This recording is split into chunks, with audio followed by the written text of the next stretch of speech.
Assalamualaikum warahmatullahi wabarakatuh. Perkenalkan, nama saya Abdul Sigit dari kelas 3B nomor urut absen 01. Pada kesempatan kali ini saya akan menjelaskan materi tentang termokimia. Pertama-tama, definisi termokimia. Termokimia adalah ilmu kimia yang mempelajari perubahan kalor atau panas suatu zat yang menyertai suatu reaksi atau proses kimia dan fisika. Yang kedua adalah hubungan termodinamika dan termokimia.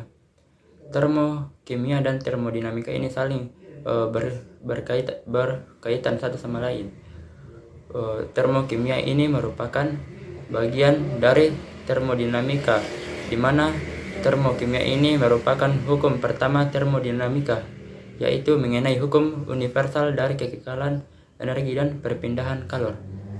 Hukum kekekalan energi berbunyi: yang pertama, energi tidak dapat diciptakan dan tidak dapat dimusnahkan. Yang kedua, energi dapat berubah bentuk menjadi energi lain. Hukum termodinamika 1 berbunyi: jumlah total energi dalam alam semesta konstan atau tetap. Penjelasan selanjutnya yaitu hukum-hukum termokimia. Yang pertama, hukum kekekalan energi menyatakan bahwa energi tidak dapat dimusnahkan, tetapi dapat diubah ke dalam bentuk yang lain dan dimanfaatkan untuk kepentingan energi. Hukum yang kedua yaitu hukum Laplace jumlah, yang menyatakan jumlah kalor reaksi yang dilepaskan pada pembentukan senyawa dari unsur-unsurnya sama dengan jumlah kalor yang diperlukan pada penguraian senyawa tersebut. Hukum yang ketiga adalah hukum Hess yang menyatakan jumlah panas yang terikat dalam suatu reaksi kimia hanya dipengaruhi oleh keadaan akhir dan awal saja, tidak bergantung terhadap jalannya reaksi. Penjelasan selanjutnya adalah sistem dan lingkungan.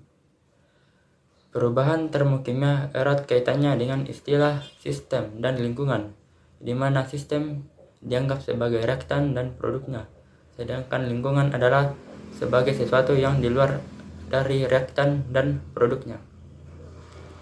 Dalam termokimia ada dua hal yang perlu diperhatikan yang menyangkut perpindahan energi, yaitu sistem dan lingkungan. Segala sesuatu yang menjadi pusat perhatian dalam mempelajari perubahan energi dan berubah selama proses berlangsungnya disebut sistem. Sedangkan hal-hal yang tidak berubah selama proses berlangsung dan yang membatasi sistem dan mempengaruhi sistem disebut lingkungan. Berdasarkan interaksi dengan lingkungan, sistem dibedakan menjadi 3 macam.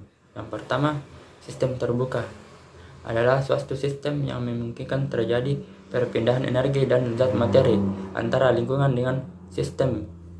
Yang kedua, sistem tertutup, suatu sistem yang antara sistem dan lingkungannya dapat terjadi perpindahan energi, tetapi tidak dapat terjadi pertukaran materi, disebut sistem tertutup. Yang ketiga, sistem terisolasi.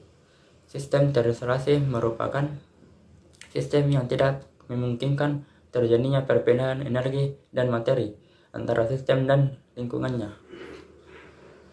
Penjelasan selanjutnya yaitu rumus perubahan entalpi. Di termokimia kita juga mengenal istilah entalpi.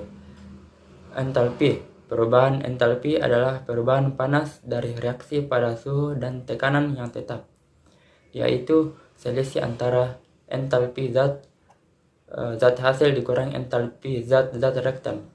Rumus perubahan entalpi delta H adalah sebagai berikut. Delta H sama dengan H produk dikurang H reaktan.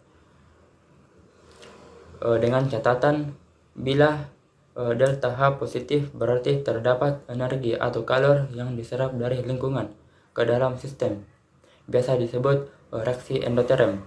Yang kedua, sebaliknya, bila delta H bernilai negatif berarti terhadap energi atau kalor yang dilepas oleh sistem ke lingkungan, biasa disebut reaksi eksoterm. Penjelasan selanjutnya yaitu termokimia dalam kehidupan sehari-hari. Contoh termokimia dalam kehidupan sehari-hari dapat kita lihat pada termometer. Termometer adalah alat yang digunakan untuk mengukur suhu. Cara kerja termometer zat cair melibatkan proses termokimia, yaitu ketika suhu naik, maka cairan di bola tabung mengembang lebih banyak daripada gelas yang menutupinya. Akibatnya, cairan yang tipis dipaksa naik ke atas secara kapiler. Sebaliknya, jika suhu turun, maka cairan di bola tabung akan mengerut dan cairan yang tipis akan kembali turun. Sekian penjelasan dari saya tentang materi termokimia. Kurang dan lebihnya mohon dimaafkan. Wabillahi taufiq wal hidayah. Wassalamualaikum warahmatullahi wabarakatuh.